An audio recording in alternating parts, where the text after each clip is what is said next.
And welcome back to the Cover 3 podcast here on CBS Sports. You see those sirens in your feed. You know exactly what that means. It's an emergency podcast. It means that after the conclusion of a swell conversation around what makes a great recruiter, something you should listen to if you have not gotten the chance to already, all of a sudden we get some breaking news out of the University of Alabama. Tom Fornelli, you have graciously jumped on to join as we set to look ahead at the future of Alabama football. Nick Saban agreeing to a contract extension that will keep him as the head coach of the football team through at least February 28, 2029. That is the end of the 2028 season and also National Signing Day, conveniently. And it would make him 77 years old. So as we sit here to discuss this breaking news, again, Nick Saban extended until 2029. Do you think that he is still the head coach through the length of this contract? I love that that's the first question. The first question should be, is Alabama making a mistake by keeping the unproven Nick Saban? That's a hard question to answer, honestly, because he's a very nice 69 years old right now. He will turn 70 on Halloween, and as you mentioned, he will be 79. I thought it was 77. 77. Sorry. Yeah, it's the end of 2020. It's February 2029. It's 8 more years. He'll be 77 at the end of this contract. And 77, just like, sorry to anybody in that age demographic who's listening, just seems kind of old for a college football coach, especially with the way things are kind of going to be trending here in the next few years with like the NIL stuff and the transfer portal and the amount of energy that you're seeing that's recruiting has become. But that said, a big reason why recruiting has become what it is because of what Nick Saban did at Alabama to make Alabama what it is as a program, as it is as a dynasty, as what's helped make Nick Saban the greatest college football coach of all time. So it's like, in the one hand, it's like, that's a lot of work, but this is a guy that's never really shown an unwillingness to do all the kind of work that goes in. And of course, Alabama, the coaching staff and just the staff that they have in that football program is huge. He's able to delegate a lot of stuff, and he could be the closer at the end.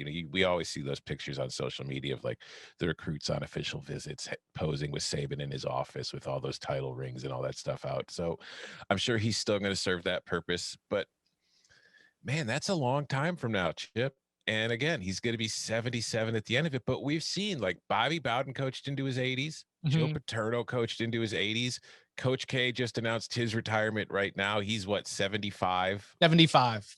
So, I mean, it's not crazy to think that he will. It's just, I feel like I would go under. I think if I was placing a bet, just because I do, and because Alabama, the bottom's going to fall out, they're going to lose 10 games a year. No, just because I think that we could see with the amount of extra work that's probably going to be going into recruiting these next few years and the way things could possibly change, he might burn out. I mean, or he might just decide, man, what else is there for me to do? If he wins another couple national titles, at some point, it might just be, I'm just going to go hang out with my family and chill. I think that Nick Saban and his wife Terry, Miss Terry always gets a mention whenever Nick's talking about his future as a head coach. You got to ask Miss Terry; she's the boss. I think that they wanted to put a finish line on it in the same way that Mike Krzyzewski, who you just mentioned, said, "I'm going to retire, but after this one more year." Mm-hmm. It's like there's got to be something in the mind of a competitor to be able to go out like that. To be able to say, this is going to be when we're going to be wrapping it up, when we're going to be transitioning to the next stage of our life. I could see if Nick Saban looks at himself and looks at the football program and does believe there's any slippage in like year 5, 6, 7, 8, like when there's only a few years left on the contract, I could see him maybe stepping to the side, but I do not think we'll see burnout. I think he's been reinvigorated by having to adapt, and he's found new ways to really get a kick out of coaching. Yeah, and I think that we need to also just consider the way recruiting works too, whereas, schools like a lot of SEC schools are all in for the same players. A lot of the better players end up at the SEC. Well, Georgia, Auburn, LSU, these schools can all say, well, we even know if Nick Saban's still going to be there by the time you graduate? He's 70 years old. We can't be sure. So this, if nothing else, this contract extension is a way for Saban to say, dude, I'm signed here for another, 7 years. So yeah, I'm still going to be here when you're done. So there's that part of it. But it's weird because Nick Saban strikes me as just a lifer. And I really do wonder if at some point, like maybe Miss Terry says it's time to go and it's time to go. But I do feel like of the coaches that do this, he is somebody that could stay till 77. It's just.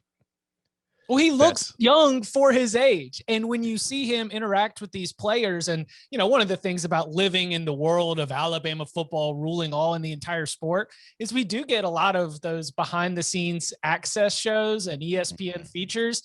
And like when Nick Saban is telling future Heisman Trophy winner Devonta Smith that he can run faster than him because he's got a mechanical spring implanted into his hip that allows him to be more explosive. It is hilarious. And it makes Devonta laugh. And it's like, oh my goodness, even at the age of, I guess he would have been 68 or 69 at the time, 68 years old, he's still finding ways to connect with the superstars. Like it does not seem, and again, it might have been played up for the camera. It might not have been. I spent a lot of time around that program at college football playoffs and at national championship games and all that.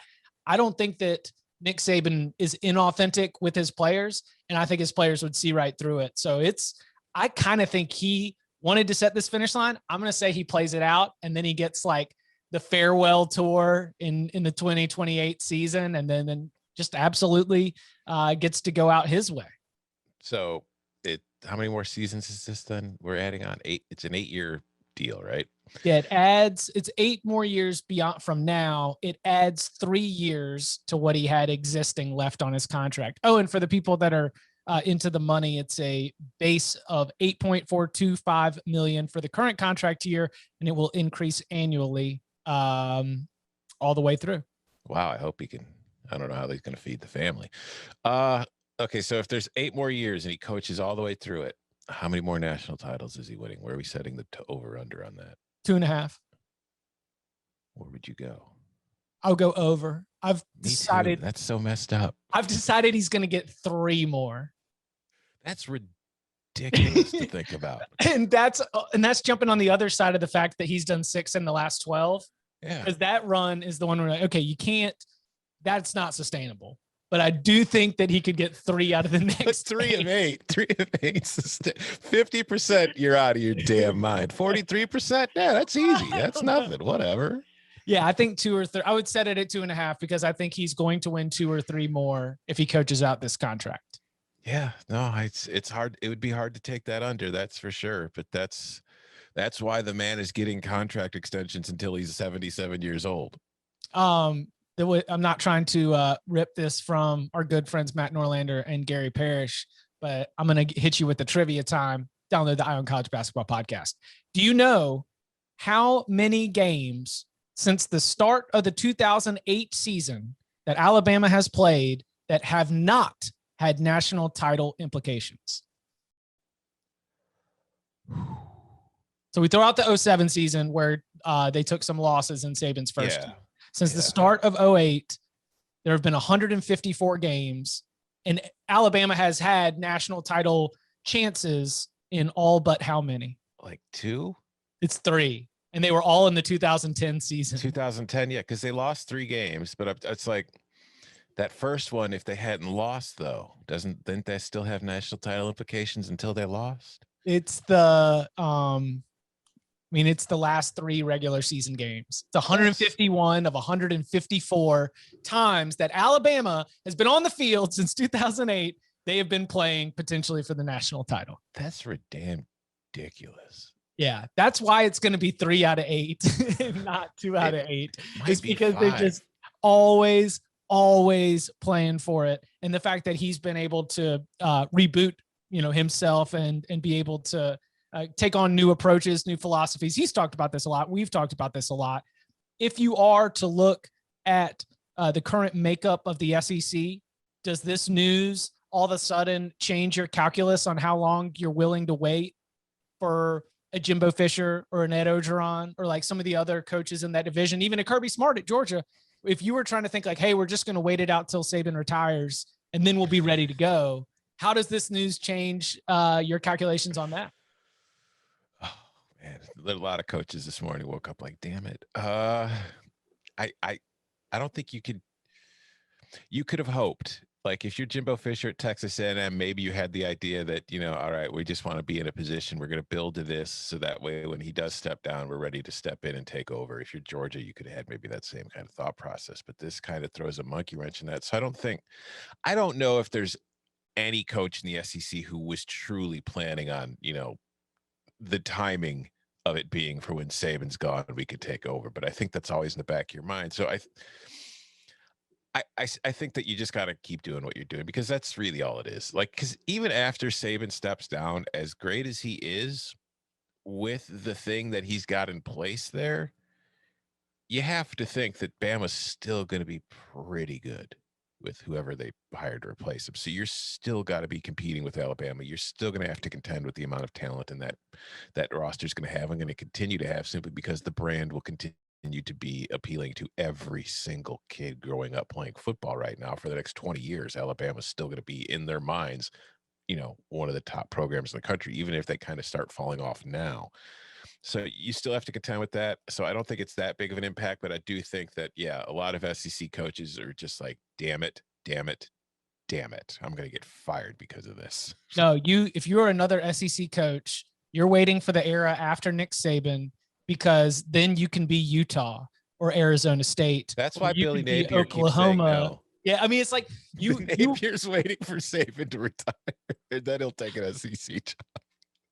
8 more years with the Raging Cajuns. Let's go, Billy Napier. Stack them Sun Belt titles. Well, Tom, thank you so much for hopping on. Again, the breaking news, it is a contract extension through the 2028 season. $8.425 million for the current contract year, increasing every year along the way. This was just his fifth. He's entering his 15th season, having led Alabama to national championships in 6 times over the last 12 years, 7 SEC championships, and he is 21-2 against top 10 opponents. And like we mentioned earlier, 151 of 154 times that Alabama has played a football game since the start of the 2008 season, it has had national title implications. But he has not won a national title in at least 4 months. So gotta wonder if this is it. Is this the end? You can follow him on Twitter at Tom Fernelli. You can follow me at Chip_Patterson. Tom, thank you very much. Thank you.